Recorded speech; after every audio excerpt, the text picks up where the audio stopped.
بسم اللہ الرحمن الرحیم۔ پارہ نمبر 7 خلاصۃ القرآن۔ وَإِذَا سَمِعُوا مَا أُنزِلَ إِلَى الرَّسُولِ تَرَىٰ أَعْيُنَهُمْ تَفِيضُ مِنَ الدَّمْعِ۔ حبشہ کے نصارہ چھٹے پارے کے آخر میں فرمایا تھا کہ نصارہ بنسبت یہود و مشرکین کے مسلمانوں کے لیے نرم گوشہ رکھتے ہیں۔ اس آیت میں حبشہ کے نصارہ کا ذکر ہے۔ جب مسلمان حبشہ کی طرف ہجرت کر کے تشریف لے گئے، نصارہ نے حضرت جعفر طیار رضی اللہ تعالیٰ عنہ کی زبان مبارک سے قرآن سنا تو ان کے آنسو جاری ہو گئے۔ یا ایھا الذین آمنوا لا تحرموا طیبات ما احل اللہ لکم۔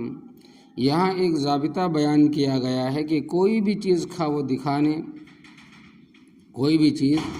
کھاو کھانے پینے، پہننے یا منکوحات کی قسم سے ہو، حلال یا حرام قرار دینے کا اختیار صرف اور صرف اللہ تبارک و تعالیٰ کو ہے۔ مسلمانوں حکم دیا کہ جن چیزوں کو حلال قرار دیا ہے نہ تو تم ان کو حرام قرار دو اور نہ ہی ان کے استعمال سے پرہیز کرو، بلکہ یہ حلال اور پاکیزہ چیزیں ہیں، انہیں استعمال کرو۔ لا یؤاخذکم اللہ باللغو فی ایمانکم۔ قسم کی 3 قسمیں ہیں: یمین لغو، یمین غموس، یمین منعقدہ۔ کسی کام کے ہونے یا نہ ہونے کے بارے میں اپنے خیال کے مطابق سچی قسم کھائے اور واقع میں وہ غلط ہو، اس کو یمین لغو کہتے ہیں۔ اس پر نہ کفارہ ہے نہ گناہ ہے۔ اگر کسی گزشتہ کام پر جان بوجھ کر جھوٹی قسم کھائے، اس کو یمین غموس کہتے ہیں۔ یہ سخت گناہ ہے۔ توبہ و استغفار کرے، البتہ اس کا کفارہ نہیں۔ آئندہ زمانے میں کسی کام کے کرنے یا نہ کرنے کی قسم کھائے، اس کو یمین منعقدہ کہتے ہیں۔ اس قسم کو توڑنے پر کفارہ واجب ہوتا ہے، جو یہ ہے کہ 10 مسکینوں کو درمیانے درجے کا کھانا کھلائے، یہ 10 مسکینوں کو کپڑے پہنائے، یہ 1 غلام آزاد کرے، اور اگر تینوں پر قادر نہیں ہے تو پھر لگاتار 3 روزے رکھے۔ یا ایھا الذین آمنوا انما الخمر والمیسر والانصاب والازلام رجس من عمل الشیطان۔ اس آیت میں اللہ تبارک و تعالی نے 4 چیزوں شراب، جوا، بت اور جوئے کے تیروں کی حرمت کو بیان کر کے انہیں گندا اور شیطانی عمل قرار دیا ہے۔ ان سے بچنے میں ہی کامیابی ہے۔ یہ چیزیں ایسی ہیں جن کے ذریعے شیطان ایمان والوں میں بغض و عداوت ڈالنا چاہتا ہے اور ان کے ذریعے اللہ تبارک و تعالی کے ذکر اور نماز سے روکنا چاہتا ہے۔ احرام کی حالت میں شکار کرنے کا حکم۔ حالت احرام میں محرم کے لیے حالت احرام میں خشکی کا شکار کرنا جائز نہیں، خواہ شکار معقول اللحم ہو یا غیر معقول اللحم ہو۔ البتہ سمندری اور دریائی جانوروں کا شکار حالت احرام میں بھی جائز ہے۔ یا ایھا الذین آمنوا لا تسألوا عن اشیاء ان تبد لکم تسؤکم۔ بعض لوگوں کو خواہ مخواہ سوال کرنے کا شوق ہوتا ہے۔ اس آیت میں ان کو سمجھایا گیا ہے کہ اس طرح کے سوالات نہ کریں جن کے نتیجے میں ان پر کوئی مشکل آ جائے۔ ایک صحابی نے اللہ کے نبی صلی اللہ علیہ وسلم سے سوال کیا کہ حج ہر سال فرض ہے؟ نبی کریم صلی اللہ علیہ وسلم خاموش رہے۔ پھر جب انہوں نے تیسری مرتبہ پوچھا تو اللہ کے نبی صلی اللہ علیہ وسلم نے فرمایا کہ اگر میں ہاں میں جواب دے دیتا تو حج ہر سال فرض ہو جاتا اور پھر تم اس کو پورا نہ کر سکتے۔ ما جعل اللہ من بحیرۃ ولا سائبۃ ولا وسیلۃ ولا حام۔ مشرکین نے اپنے طور پر کچھ جانوروں کو حرام قرار دیا ہوا تھا، مثلا بحیرہ، سائبہ، وسیلہ اور حام۔ تو اللہ تبارک و تعالیٰ نے ان کی اس رسم یعنی برے رسم کی تردید فرمائی کہ اللہ تبارک و تعالیٰ نے ان میں سے کسی جانور کو حرام قرار نہیں دیا۔ یوم یجمع اللہ الرسل فیقول ماذا اجیبتم قالوا لا علم لنا انک انت علام الغیوب۔ قیامت کے دن میدان محشر میں تمام انبیاء علیہ السلام سے ان کی امتوں کے بارے میں سوال کیا جائے گا کہ جب آپ لوگوں نے اپنی اپنی امتوں کو اللہ تبارک و تعالیٰ اور اس کے دین کی طرف دعوت دی تو ان لوگوں نے آپ کو کیا جواب دیا؟ انبیاء علیہ السلام جواب میں کہیں گے کہ ہمیں ان کے ایمان و عمل کا کچھ علم نہیں، آپ ہی غیب کی چیزوں کی خبر رکھنے والے ہیں۔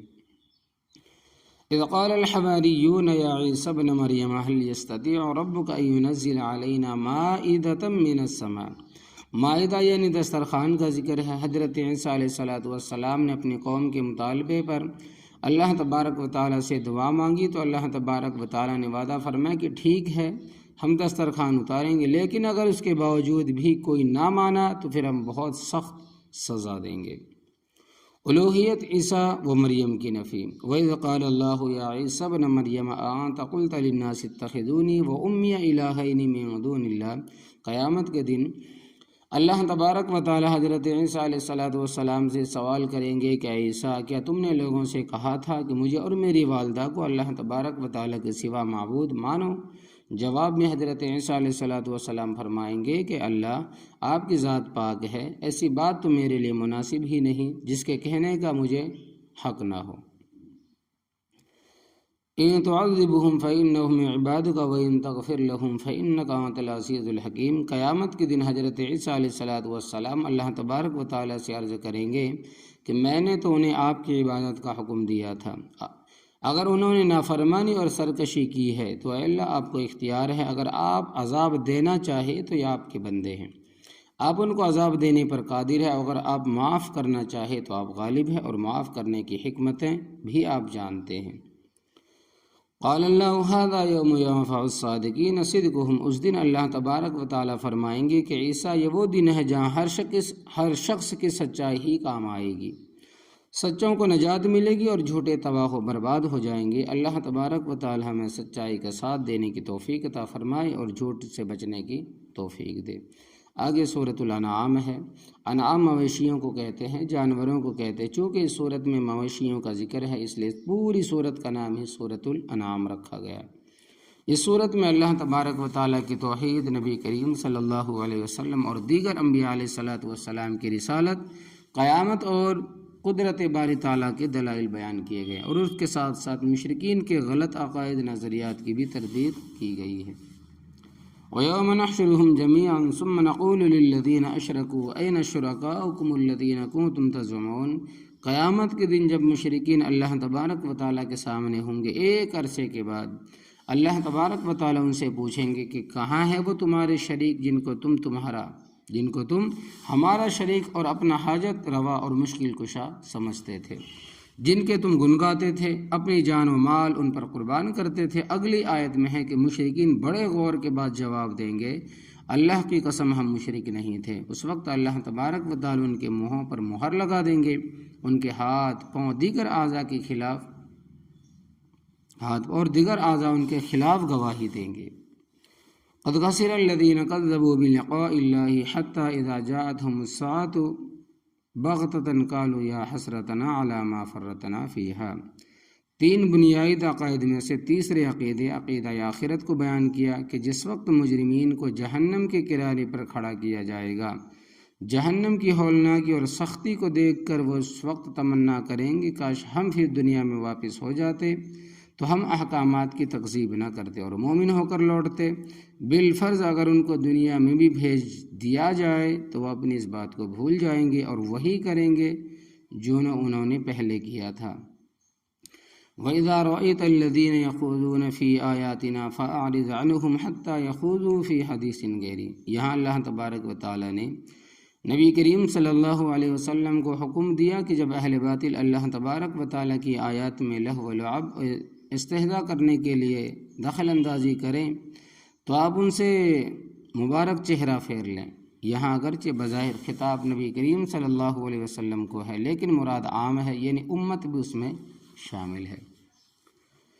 وَإِذْ قَالَ إِبْرَاهِيمُ لِأَبِيهِ آزَرَ تَتَّخِذُ أَصْنَامًا آلِهَةً إِنِّي أَرَاكَ وَقَوْمَكَ فِي ضَلَالٍ مُبِينٍ۔ یہاں کئی آیات میں امام الموحدین حضرت ابراہیم علیہ السلام کی توحید اور آپ علیہ السلام کے والد اور قوم کی بت پرستی کی تردید کا ذکر ہے۔ والد بت بناتے ہیں اور بیٹا دین کی دعوت دے رہا ہے، باپ مشرک بناتا اور بیٹا توحیدی بناتا ہے۔ حضرت ابراہیم علیہ السلام نے فرمایا کہ ابا جی آپ اور آپ کی قوم دونوں گمراہی پر ہے، میں آپ کو دعوت دیتا ہوں خود کو اور قوم کو کفر سے بچائیے، پھر حضرت ابراہیم علیہ الصلوۃ والسلام نے اپنی قوم کو دلائل کے ساتھ سمجھایا اور ان کی ستارہ پرستی کی تردید فرمائی۔ وَتِلْكَ حُجَّتُنَا آتَيْنَاهَا إِبْرَاهِيمَ عَلَىٰ قَوْمِهِ نَرْفَعُ دَرَجَاتٍ مَّن نَّشَاءُ۔